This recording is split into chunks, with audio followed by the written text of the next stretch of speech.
André Christelle Fanga, les principaux enseignements à tirer tout de même de cet épisode.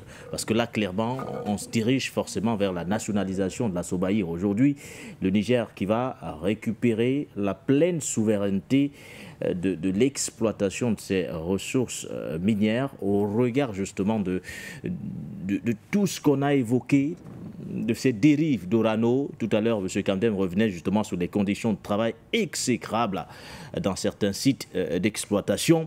Mais là, on a justement cette phase de nationalisation certainement en cours. Les principaux enseignements à tirer aujourd'hui? Les principaux enseignements à tirer, c'est simplement que les États africains doivent créer des révolutions partout. Des révolutions comme celle qui se produit aujourd'hui au Niger. Parce qu'il fallait un homme comme le général Abdourahmane Tchiani pour venir justement mettre le coup de pied dans la fourmilière, pour venir botter, n'est-ce pas, cette mafia orchestrée depuis des décennies. Vraiment, l'ingénieur Kandem vous a dit les atrocités de ce que l'exploitation de l'uranium cause.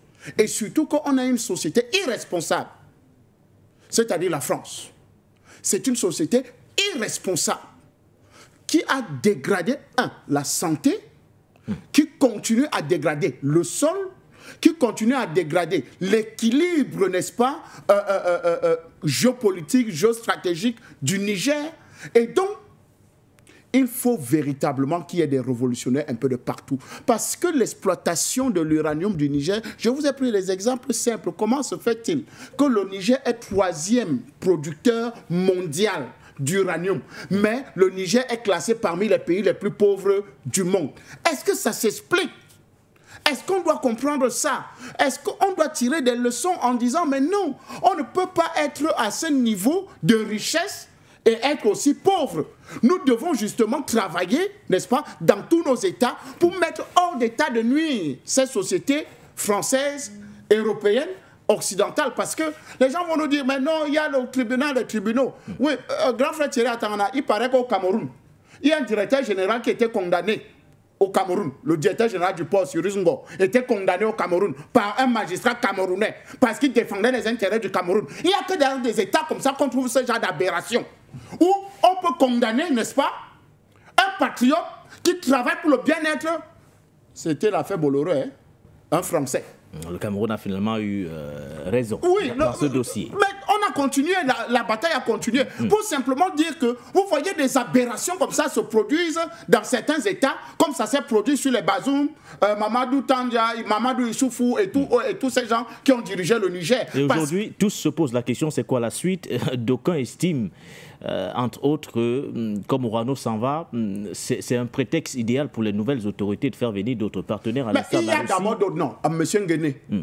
Orano, dans le conseil d'administration ou bien dans la gestion de la Somaï, n'est-ce pas, il y a d'autres sociétés qui sont actionnaires, n'est-ce pas, dans ces entreprises-là. Et le personnel est en grande majorité, bon, quand on dit personnel, c'est les 100 000. Parce que les vrais personnels, c'est les Français. Le reste, là, c'est considéré comme du bétail. Mais dans le conseil d'administration, il y a d'autres sociétés. Il y a des sociétés coréennes. Il y a une société coréenne, je crois. Il y a une société chinoise. Il y a même d'autres sociétés qui sont actionnaires, donc qui maîtrisent, n'est-ce pas, la gestion, n'est-ce pas, ou bien l'exploitation de l'uranium. Donc, si Orano s'en va, et d'ailleurs, il est parti, et on lui dit au revoir, allez-y, nous voulons maintenant exploiter nos propres ressources nous-mêmes, parce que nous avons l'expertise, et je pense que les conditions... D'ailleurs, on nous avait dit que c'était impossible qu'un Camerounais puisse gérer Camerco, quand on créait Camerco au Cameroun. Vous vous rappelez? Il y a quelqu'un qui avait dit que non, c'est impossible qu'un Camerounais puisse gérer Camerco. Mais on a vu comment les Camerounais ont géré. On a dit que non, c'était impossible, que l'expertise de Bolloré est tellement puissante en Afrique en matière de gestion des ports que s'il quitte le port, vraiment, les ports vont tomber. Allez voir la révolution qui se passe au port de Douala. Allez voir ce qui est en train de se passer au Cameroun avec la révolution portuaire. Ça, c'est des choses à vraiment mettre au devant pour que les Africains comprennent que nous avons des capacités. Voyez ce qui se passe à la CNPS du Cameroun. la gestion de la CNPS aujourd'hui. Regardez le management. Et est-ce qu'il n'y a pas de management compétent en Afrique? C'est ce qu'on veut nous faire croire tous les jours, que non, il n'y a pas de cadre compétent, il n'y a pas de capacité. Voilà un ingénieur qui vous parle. Quand vous l'écoutez, vous n'êtes pas fier de dire que non, voilà un Africain brillant. Quand vous écoutez mon grand frère à Tangana, quand il vous parle de l'expertise en matière de création d'entreprise, de gestion d'entreprise, est-ce qu'il n'y a pas de la matière?